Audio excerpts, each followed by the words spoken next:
नमस्कार दोस्तों, आज है 29 सितंबर और फ्रेंड्स स्पेशल करंट अफेयर में आपका स्वागत है। आज का हमारा पहला क्वेश्चन है, विदेशी अंशदान विनियमन संशोधन विधेयक 2020 क्या है?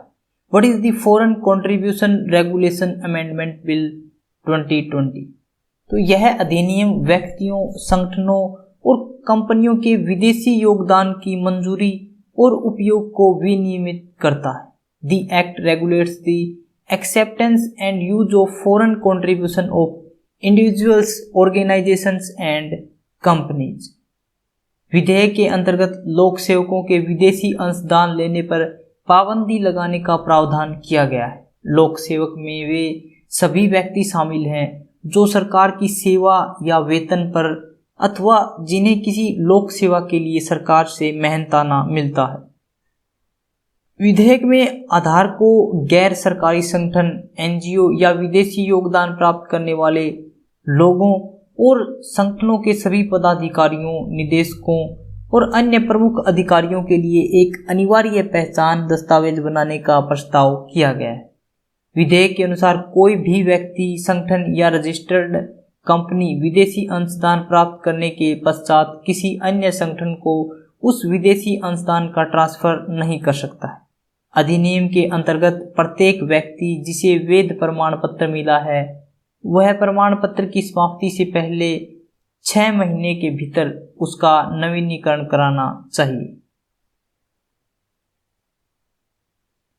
दुनिया में सबसे अधिक प्रदूषक उत्सर्जित करने वाला देश कौन सा है? Which country is the most polluting emitter in the world?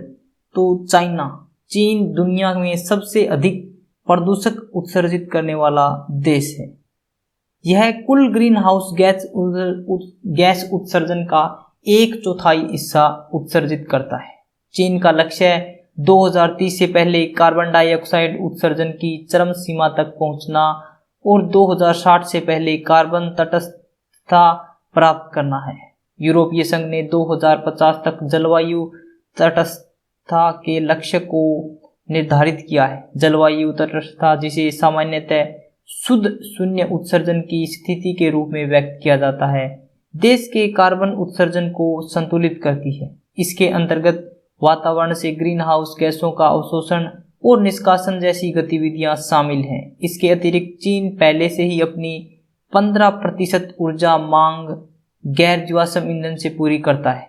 चीन का नवीनीकरणीय ऊर्जा ढांचा विश्व के कुल नवीनीकरणीय ऊर्जा ढांचे का 30% है।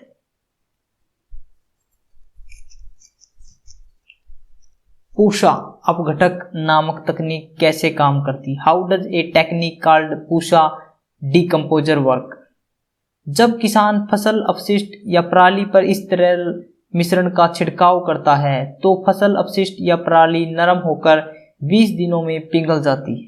इसके परिणाम स्वरूप बिना फसल अपशिष्ट पराली को जलाए किसान फिर से बुआई कर सकते हैं। When the farmer sprays this liquid mixture on the crop या waste straw, the crop waste or straw gets softened and melts in 20 days. As a result, farmer can re-sow without burning crop waste or straw. इस तकनीक से मृदा की उर्वरता और उत्पादकता में सुधार होता है, क्योंकि जैव अपघटित होकर यही फसल अपशिष्ट पराली फसलों के लिए खाद का काम करती है। इससे भविष्य में भी उर्वरकों की कम खपत की आवश्यकता होगी। पूषा अपघटक नामक तकनीक में अपघटक कैप्सूल और आसानी से उपलब्ध होने वाली आगातों का उपयोग करके तरल मिश्रण तैयार किया जाता है। फसल अपशिष्ट पराली के 8 से 10 दिन तक किण्वित होने के पश्चात इसका जैव अपघटन के उद्देश्य से खेतों में फसल अपशिष्टों पराली पर छिड़काव किया जाता है। इस तकनीक से उर्वरकों के उपयोग में कमी आने के साथ साथ खेतों में मृदा की उत्पादकता में वृद्धि होगी।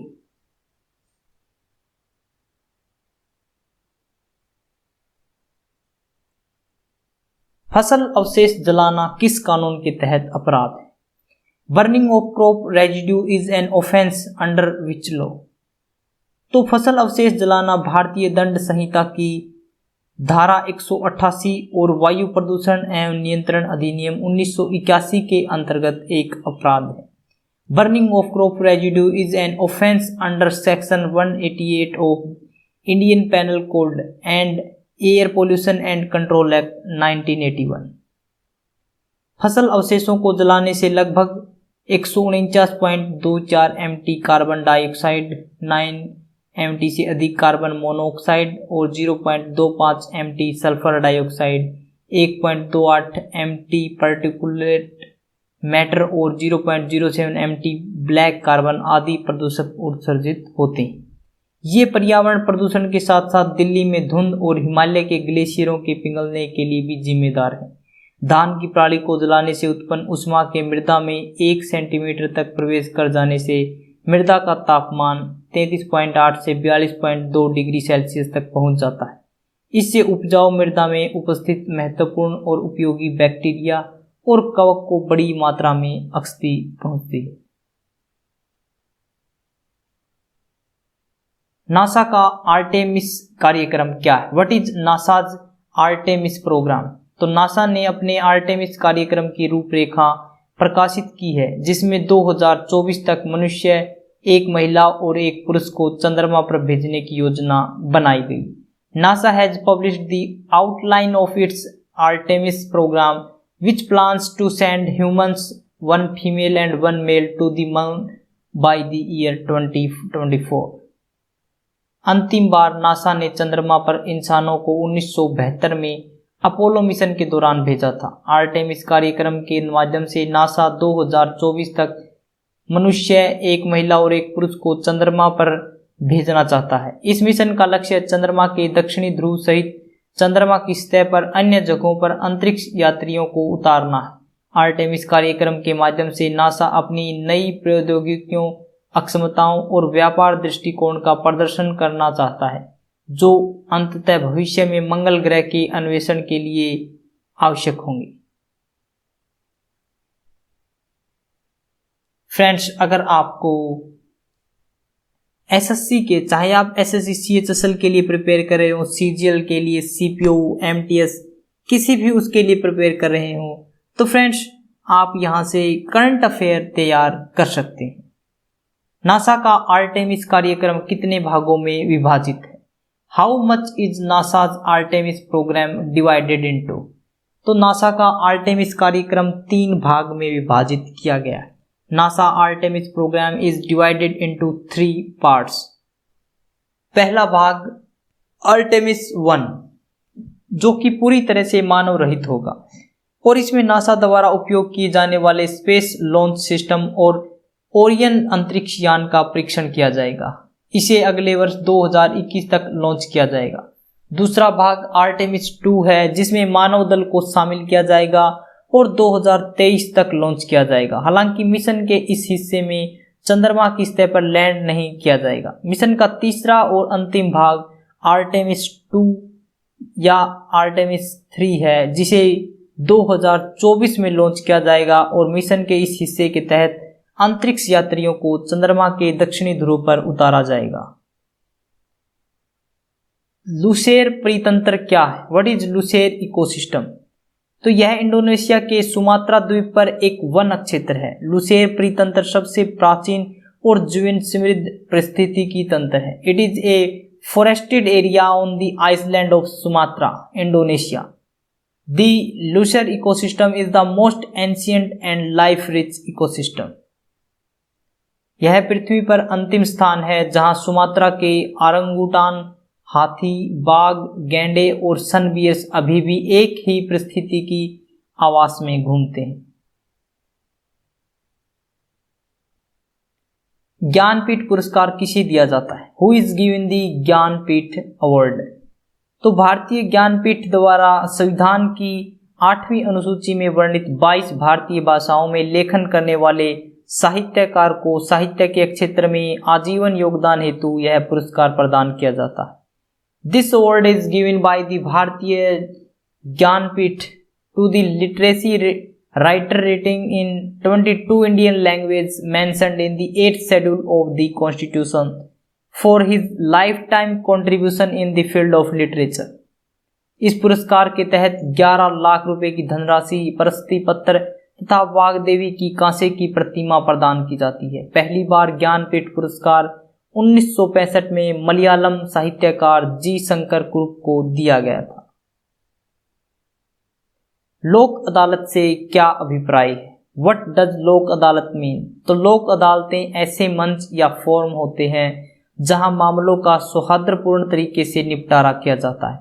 लोक Adalat are forms of forum where cases are disposed of amicably.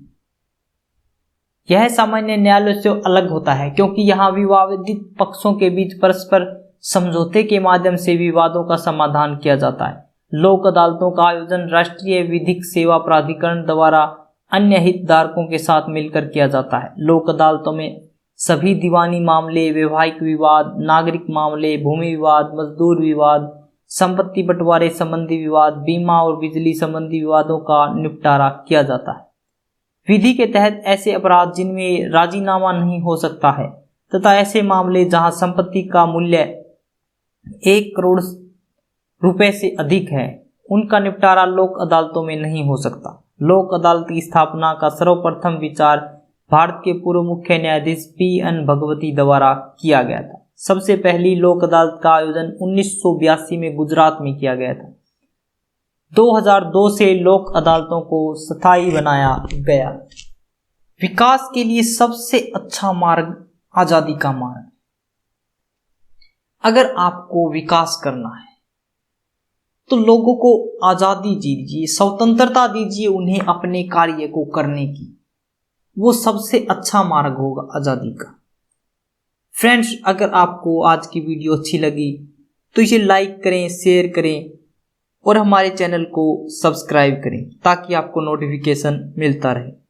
अगर आपको इसकी पीडीएफ चाहिए तो आप हमारे टेलीग्राम ग्रुप से डाउनलोड कर सकते हैं, जिसका लिंक हमने डिस्क्रिप्शन बॉक्स में दिया हुआ है। आज के लिए इतना ही फ्रेंड्स। Thanks for watching.